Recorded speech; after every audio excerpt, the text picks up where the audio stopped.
"Send me $6,000 for prom," my sister texted. I replied, "Earn it yourself." 5 minutes later my parents typed, "Pay or get out of our family." The next morning I closed the joint account. Their reaction was priceless. "Well, let's go. My name is Kasara Wynn, and I'm 32 years old. I own a floral design company in Brighton Haven, Texas, a business I built from scratch without anyone's help. I have parents and a younger sister, Marceline, who's 18 now and in her senior year of high school. There's a 14-year gap between us, which tells you everything you need to know about how our childhoods were different. My parents had me when they were young. We weren't rich, but we were fine, normal. Then when I was 14 they had Marceline, and suddenly she became the center of the universe. My parents treated her like a miracle baby, this precious gift they'd been waiting for. I went from being their daughter to being the help. When I turned 15, my parents sat me down at the kitchen table and told me I needed to get a job. I got a job at a grocery store, bagging groceries and stocking shelves after school. I gave most of my paycheck to my parents for bills and diapers and formula. When I brought home my first paycheck, Mom didn't say thank you or tell me she was proud. She just said, "This is what family does. This is your responsibility." Meanwhile, Marceline grew up never lifting a finger. At 15 she didn't have a job. At 16 she got a luxury coupe for her birthday. My parents bought it for her, somehow scraped the money together for it. When I was 16, I mowed lawns all summer to save up for a used laptop I needed for school. It took me 4 months of sweating in the Texas heat, coming home with grass stains and blisters. Marceline got a brand new car handed to her like it was nothing. But things got worse 4 years ago when Dad had a stroke. He was 51 and it came out of nowhere. One day he was fine, the next day he was in the hospital unable to move his right side. He recovered mostly, but he couldn't go back to his job full-time. His income basically disappeared. That's when I stepped up. I had just opened my flower business a year before, and it was starting to do okay. Not great, but okay. My parents were drowning in bills, so I offered to help. I opened a joint account at Crestmont Bank. I was the primary owner, and I added my parents as joint users. I set it up so that large external transfers needed my approval, but they could use it for day-to-day expenses. I started putting money in every month for groceries, utilities, Dad's medical bills, all of it. For the first year, I watched the account like a hawk. Every expense made sense. $140 for groceries, $210 for electricity, $95 for Dad's checkups. Normal stuff. I felt good about helping. I felt like I was doing the right thing. But then my business really took off. I landed a contract with a major coastal hotel for their lobby arrangements, then another with a restaurant group, then corporate offices. I was working 70-hour weeks managing employees, meeting with clients. I stopped checking the joint account so carefully. I trusted my parents. That was my mistake. I started noticing things about a year ago. Marceline posted pictures on social media wearing expensive clothes, designer brands, luxury shoes, custom handbags. She was going to trendy brunch spots that cost $60 a plate. She took trips to Vancouver, Miami Shores, and New Valencia, all while supposedly being a broke high school student. When I asked Mom about it, she'd say, "Oh, her friends treat her," or, "She saves up her allowance." I didn't push it. I should have. Mom also started calling more often with requests for emergency money. The roof needed repairs. The car broke down. Medical expenses came up. She never gave me details, just said they needed help and I'd transfer more money. I was busy. I trusted them. I didn't ask questions. Then came the morning that changed everything. I was in the middle of an important business meeting. I'd been trying to land this contract for months with a big wedding and event planning company. If I got it, it would mean steady business worth at least $185,000 a year. I was sitting across from their CEO and operations manager, going through my portfolio when my phone started buzzing. Marceline. I declined the call and kept talking. She called again. I declined again and apologized to the clients. Then she texted me. I glanced at my phone and almost choked. I need you to send me $6,200 for prom. I stared at the message. That had to be a typo. I texted back quickly. Do you mean $620? No, $6,200. I need a designer dress, a limo, professional photos, spa treatments, hair, makeup, nails. This is important. I couldn't believe what I was reading. I typed back, get a job and earn it yourself. I put my phone on silent and finished my meeting. I got the contracts, signed the papers, shook hands. But my mind was spinning the whole time. When I got to my car, I had 6 more texts. 3 from Marceline, 2 from Mom, 1 from Dad.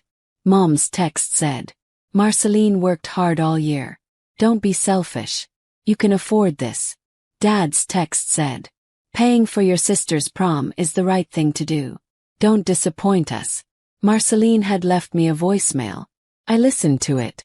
Kasara, seriously, it's just prom. It's not like I'm asking for a car or something. Why can't you help me just this once? You have money. And you can't spare $6,200 for your own sister. What's wrong with you? I sat in my car in the parking lot and felt rage building in my chest. Just this once. I've been helping them for 4 years. I'd paid for groceries, utilities, medical bills, house repairs, car repairs, everything. I'd supported the entire family while building my business. And she was saying I never helped. Called Mom. She answered on the first ring. Kasara, thank God. Did you get my text? Yeah, I got it. What's going on? Marceline wants $6,200 for prom. She deserves a nice prom experience. You only graduate high school once. Mom, I graduated high school too. Did you spend $6,200 on my prom? That was different. We didn't have the money then. You don't have the money now either. I'm the one with the money. And I'm not spending $6,200 on a prom dress and a limo. You said the family was going through hard times. How does that match with demanding designer dresses and limos? She hung up on me. 5 minutes later, Dad texted me an ultimatum. Either you pay the $6,200 for Marceline's prom or you're no longer part of this family. I stared at that text for a full minute. No longer part of the family. After everything I'd done. After 4 years of supporting them. After giving up my teenage years to help raise Marceline. After opening my wallet over and over again. The next morning, I woke up to a notification from Crestmont Bank on my phone.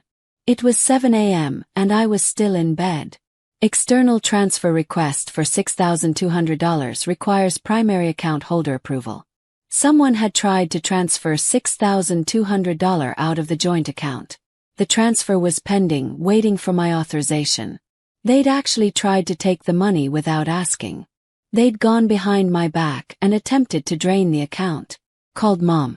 She answered immediately, which told me she'd been expecting my call. Kasara, about that transfer.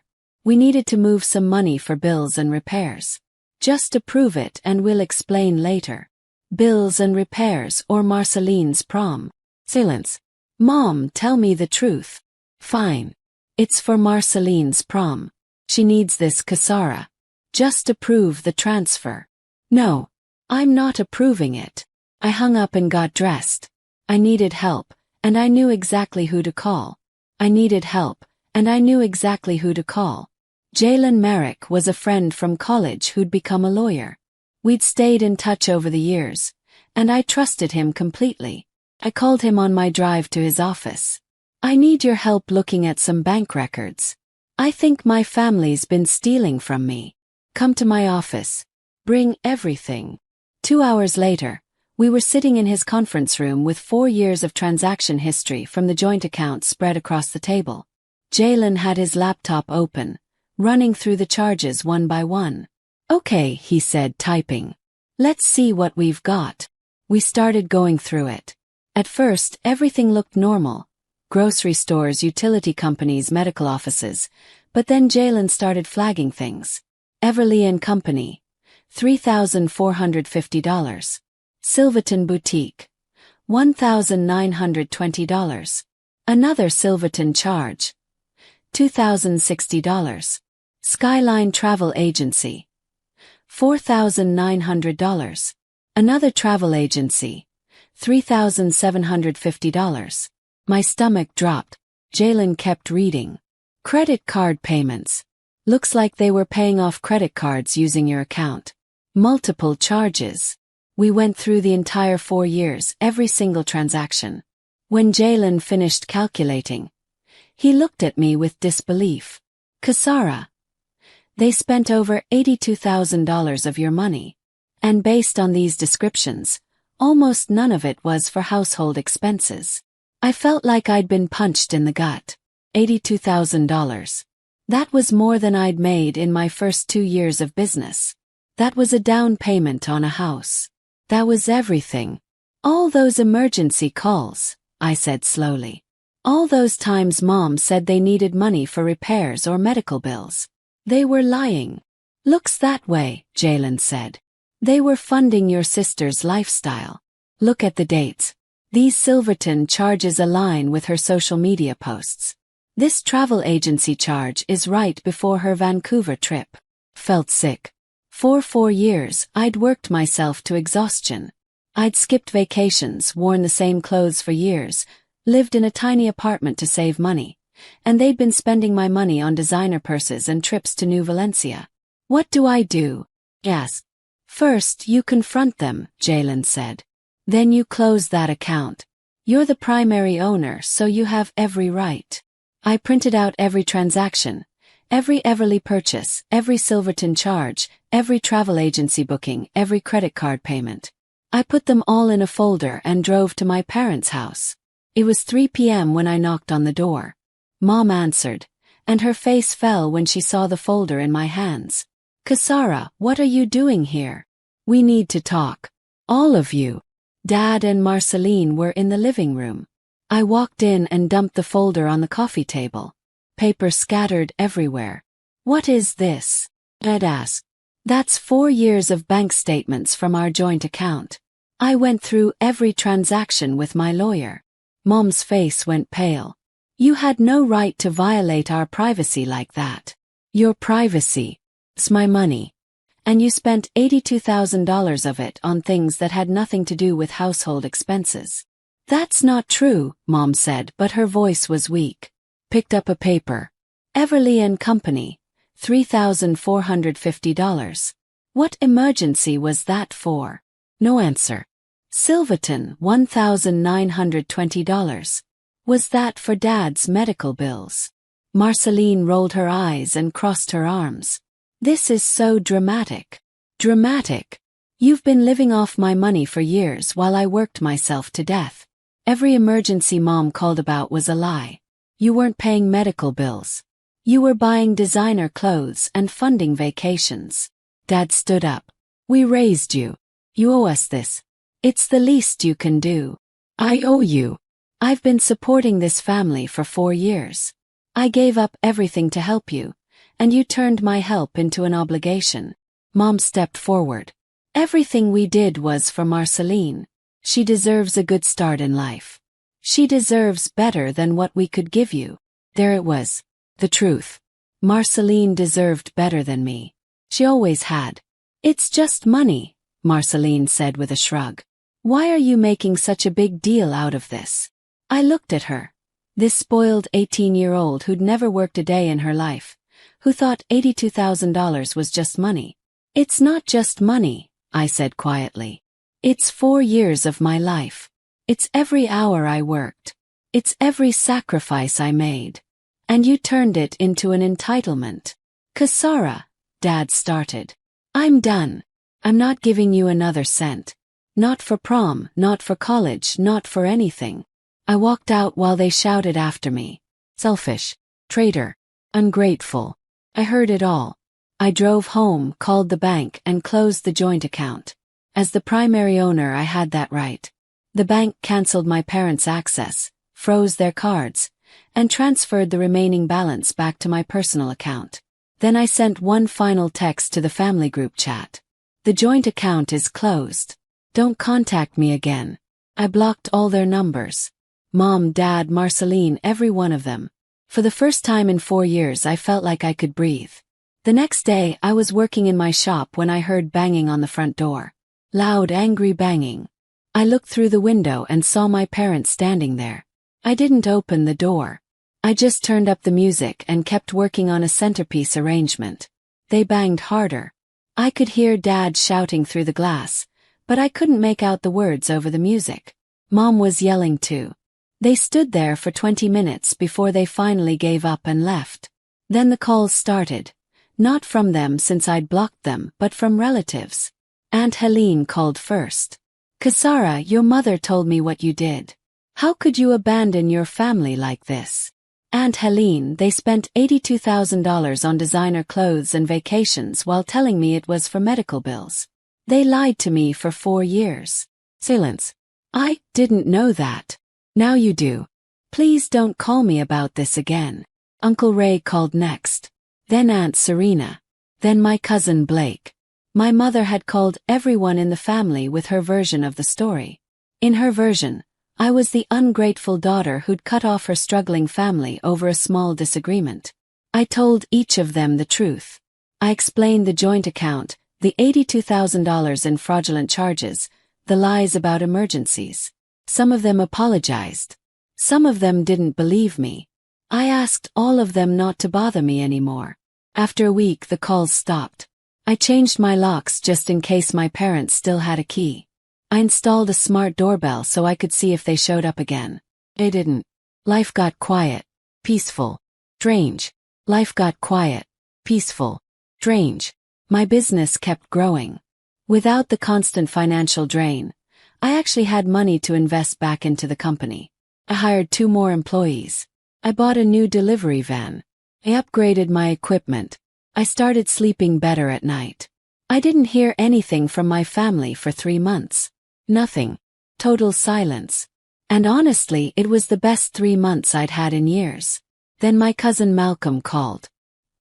He was one of the few relatives who'd believed me and stayed in touch. "Kasara, I thought you should know what's going on with your family. They defaulted on the mortgage. They couldn't make the payments. The bank foreclosed. They had to move into a small apartment across town. And your dad filed for bankruptcy last week." I didn't feel happy about it, but I didn't feel sad either. I just felt nothing. "There's more," Malcolm said. "Marceline got a job at Harbor Mart. She's working the register part-time." "Good for her," I said. And I meant it. Maybe work would teach her something. "She's not happy about it. She's been telling everyone you were going to pay for her to go to some fancy private college. Now she's talking about community college." After Malcolm hung up, I sat on my couch thinking about everything. My parents had lost their house. They declared bankruptcy. Marceline was working a minimum wage job. They'd collapsed the moment I stopped supporting them. Which proved that it was never really a family. It was just dependency disguised as family. They needed my money, not me. My business kept growing. I landed another major contract with a hotel downtown. Then a country club wanted me to handle all their events. My revenue doubled. I moved into a bigger shop with more space for inventory and a proper office. I started dating someone, a guy named Ronan Hale, who owned a coffee shop 2 blocks from my flower shop. We'd met when he came in looking for flowers for his sister's birthday. He asked me out and I said yes. It was nice. Easy. He didn't know about my family drama, and I didn't bring it up at first. I made friends with other small business owners in the area. We'd meet for drinks on Friday nights, talk about marketing and suppliers and the challenges of running a company. They became my community, my people. 8 months after I'd cut off my family, I was at home on a Saturday morning drinking coffee on my porch when a car pulled into my driveway. Mom and Marceline got out. I watched them walk up my driveway, both of them looking nervous. I didn't open the door. I just waited for them to knock. Mom knocked softly. I opened the door but didn't invite them in. "Kasara," Mom said. "Can we talk? What do you want?" "I want to apologize. We were wrong. We took advantage of your help, and we shouldn't have done that." I waited. There was more coming. "Your father is sick again. Another stroke. Smaller this time, but the medical bills are piling up and we lost the house. We're in a bad situation, Kasara. Really bad." She reached into her purse and pulled out an envelope. This is a list of our debts. Credit cards, medical bills, back rent. We need help one last time. Just to get back on our feet. Marceline stepped forward. Her expression looked rehearsed. I'm sorry too, Kasara. I didn't understand how hard you worked. I get it now. I looked at both of them. Mom with her desperate eyes and her envelope of debts. Marceline with her apology that sounded like a script. No, I said. The answer is no. I'm not giving you any money. Marceline's fake apologetic expression disappeared. Her face twisted with anger. You're such a greedy bastard. You have money and we have nothing. You abandoned your own family. What kind of person does that? The kind of person who got tired of being used, I said calmly. You never learned the value of work because everything was handed to you. Well, now you're learning and you don't like it. That's not my problem. I closed the door and locked it. They stood on my porch for another minute, then left. I slept peacefully that night knowing I hadn't stolen from anyone. I just stopped letting them steal from me. After Mom and Marceline left that day, I didn't hear from them again. No more surprise visits. No more calls from relatives trying to guilt me into helping. Just silence. And you know what? The silence was beautiful. Kept running my business. Kept growing. A year after cutting off my family, my revenue had tripled from what it was before. I hired 5 more employees. I opened a second location across town. I was featured in a local business magazine as one of Brighton Haven's rising entrepreneurs under 35. The article asked me about my success, and I told them the truth. Not about my family but about the principle behind it. I learned that you can't build something strong if you're constantly being drained, I said. You have to protect your resources and invest them wisely. That applies to money, time, and energy. The reporter loved that quote. They put it in bold text next to my photo. Ronan and I were still together. It had been over a year now, and things were getting serious. He'd met my friends. I'd met his family. His parents were kind people who owned a restaurant in Silverford. They treated me like I mattered, like my opinions and dreams were important. It was strange at first being around a functional family, but I got used to it. Ronan knew about my family situation by then. I told him everything one night over wine at his apartment. He'd listened without judgment, then said something that stuck with me. You didn't abandon them. They abandoned you a long time ago. You just finally noticed. He was right. They'd abandoned me when I was 15 and they made me get a job while Marceline got everything handed to her. They'd abandoned me every time they chose her over me. They'd abandoned me when they lied about emergencies to steal my money. I'd just been the last one to leave. I thought about my sister sometimes. Marceline would be 19 now, maybe 20. Still working at Harbour Mart probably. Maybe she'd gone to community college. Maybe she'd learned something about work and responsibility. Maybe she hadn't. Either way, it wasn't my problem anymore. I thought about my parents too. Dad with his health issues. Mom with her regrets.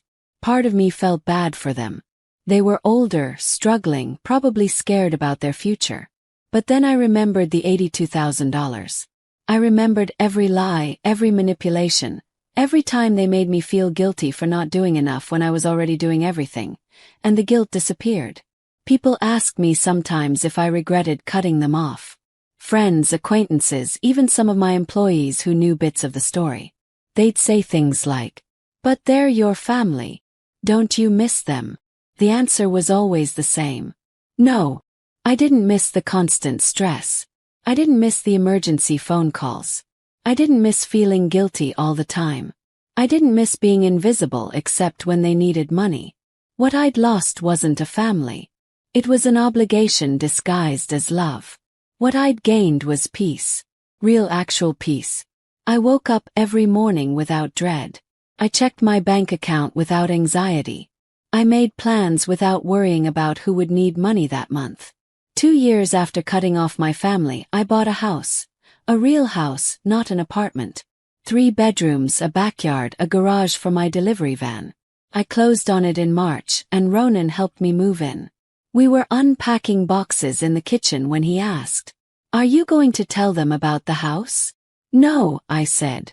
"They're not part of my life anymore." "Good," he said and kissed the top of my head. I planted flowers in my backyard. Roses, tulips, daisies, lavender. My own personal garden. I'd sit out there in the evenings with a glass of wine looking at what I'd built and feel something I'd never really felt before.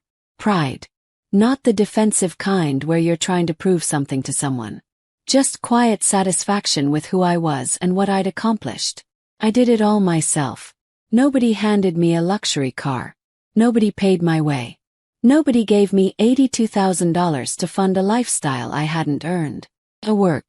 Sacrificed. I built something from nothing. And when people tried to take it from me, I said no. That's not selfish. That's self-respect. Sometimes I wondered if Marceline ever figured that out. If she ever realized that the life she'd been living wasn't real, that it was built on my money and my work. If she ever understood that our parents had failed her by never teaching her to stand on her own. But mostly I didn't think about them at all. 3 years after cutting off my family, I was at a business conference in Dallas Heights when I ran into Aunt Helene. She looked older, tired. She recognized me immediately. "Kasara," she said. "I didn't expect to see you here." "I'm speaking on a panel about small business growth," I said. She looked impressed despite herself. "Your mother talks about you sometimes. She tells people you're doing well." "Does she?" I said flatly. "She's proud of you even if she can't say it to you. She had years to say it. She chose not to." Aunt Helene nodded slowly. "I know. I told her she was wrong about how she treated you. For what it's worth." "It's worth something," I said, "but not enough to change anything." We talked for a few more minutes, exchanged polite goodbyes, and went our separate ways. That night, I called Ronan from my hotel room and told him about running into Aunt Helene. "How do you feel?" he asked. "Nothing," I said. I felt nothing. And that's how I know I made the right choice. I hung up and looked out the window at the Dallas skyline. Somewhere in Brighton Haven, my parents were living their diminished life. Marceline was working her Harbor Mart shifts. They were managing without me somehow.